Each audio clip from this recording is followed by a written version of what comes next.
सजन बिन पिहके, सजन बिन पिहके, महुआ चुए सारी रात जियरा। सजन बिन पिहके, महुआ चुए सारी रात जियरा।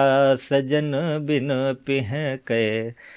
ये कविता है आदरणीय सतीश आर्य जी की, जो कि गोंडा जनपद में रहते हैं और अवधी में इतने रससिक्त गीत लिखे हैं, मैं उनसे बहुत प्रभावित हूँ। जैसे उनकी शब्दावली आप देखिए, पिहके शब्द जो है, पिहकना शब्द एक ऐसा पीड़ा का शब्द है जो अव्यक्त पीड़ा होती है, जो किसी से कही नहीं जा सकती है। एक नायिका है जिसका पति बाहर है और महुआ चूने का समय है, और उस समय महुआ जब टपक रहा होता है तो चारों तरफ प्राकृतिक वातावरण में मादकता फैली होती है। महुए से वैसे भी मदिरा बनाई जाती है, और महुआ जब टपक रहा होता है उस समय का वातावरण बहुत ही मादक होता है। ऐसी मादकता के वातावरण में नायिका अपने नायक के बिना व्यथित है। इस गीत में आप शब्दावली देखिएगा, बहुत ही संकेतात्मक प्रतीकात्मक तरीके से कवि ने अपनी बात कही है, और ऐसे ऐसे शब्दों का प्रयोग किया है जो अवधी में सामान्य रूप से प्रचलित नहीं है। बस मेरी यह कविता सुनाने का यही तात्पर्य है, सुनिएगा।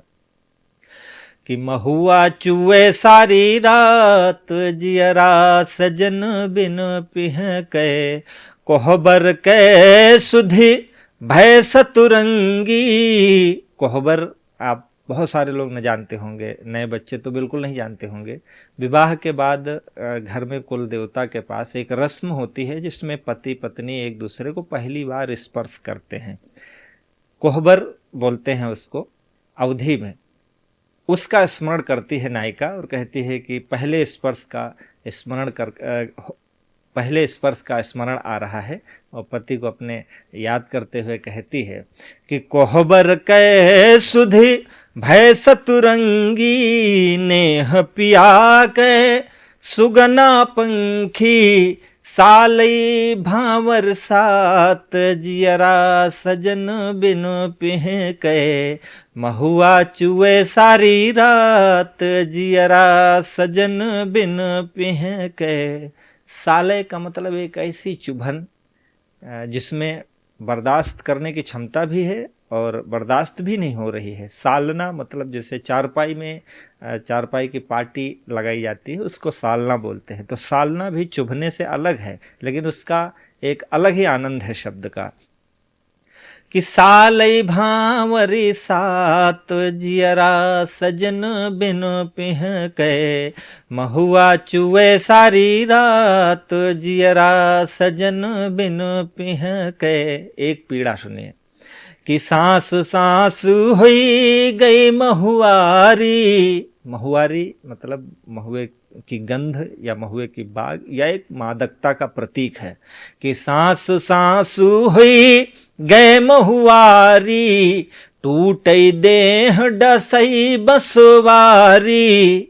बसवारी कहते हैं बांस का जंगल, जिससे आप निकलोगे तो आपको कांटा चुभे बिना आप रह ही नहीं सकते हो, और कांटा भी चुभेगा और पीड़ा ऐसी होगी कि उसे आप बर्दाश्त भी कर सकते हैं और पीड़ा भी हो रही है। तो जो ये शब्दावली है, बस यही है कारण मेरे इस गीत को सुनाने का। सुनिएगा। कि सांस सांस हुई गई महुआरी, टूट देह डसई बसवारी, चांद निहारई गात जियरा। सजन बिन पिहके, महुआ चुए सारी रात जियरा। सजन बिन पिहके, सजन बिन पिहके, सजन बिन पिहके, महुआ चुए सारी रात जियरा। सजन बिन पिहके। अंतिम बंद में कवि लिखता है कि नायिका की पीड़ा अव्यक्त पीड़ा। झपकई आँख खुलई फिर झपकई, झपकई आँख खुलई फिर झपकई, कोर कोर से काजर टपकै जस छंदन कई पात, जियरा सजन बिन पिह कहे, महुआ चुवे सारी रात, जियरा सजन बिन पिह कहे, सजन बिन पिह कई, सजन बिन पिह कहे, महुआ चुवे सारी रात, जियरा सजन बिन पिह कहे। मुझे याद है कि मैं ग्रेजुएशन में था और बीए अंतिम वर्ष की पुस्तक थी मेरी, लोक भाषा की 5 पुस्तकें चलती थी, जिसमें ब्रजभाषा साहित्य अलग था और अवधी लोक साहित्य अलग था। तो लोक साहित्य की जो पुस्तक थे उसमें 7 या 8 कवि थे और उसका संपादन किया था प्रोफेसर राम अंजोर सिंह जी ने।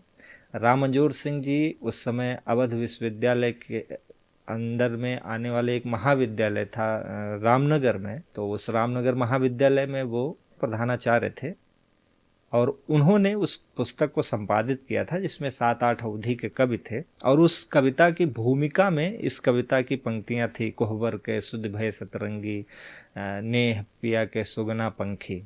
तो वो उस समय इतना मुझे छू गई थी, सन 2001-2 की बात है, इतना छू गई थी कि मैं केवल वो 4 पंक्तियां स्मरण में मेरे थी और कवि का नाम याद था। फिर सतीश जी से मेरी एक बार भेंट हुई और मैंने उनसे आग्रह किया कि मुझे वो गीत चाहिए, तो उन्होंने एक पुस्तक भेंट की, महुआरी, और उस महुआरी में ये गीत छपा हुआ था। ये पुस्तक आज भी मेरे पास है।